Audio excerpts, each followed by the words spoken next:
காவிரி பிரச்சனையில் சம்பந்தப்பட்ட 2 மாநிலங்களும் ஒன்றிய அரசும் உட்கார்ந்து முடிவெடுக்கணும்னு 1969 இந்த சபையில் பேசியிருக்கிறாங்க.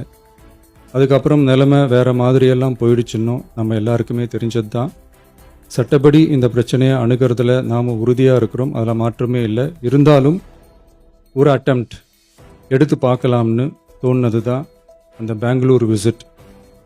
அப்படி ஒரு விசிட் பற்றி ஃபஸ்ட்டு யோசித்து கேட்டதும் நான் தான்.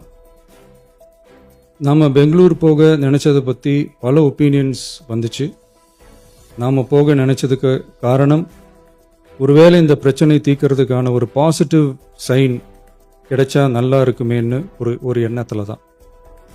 இன்றைய காலத்தில் பகை நாடுகளை பேசி தீர்க்க பார்க்குறாங்க, பக்கத்து மாநிலத்தோட பேசி பார்த்தா என்னன்னு நினச்சேன்.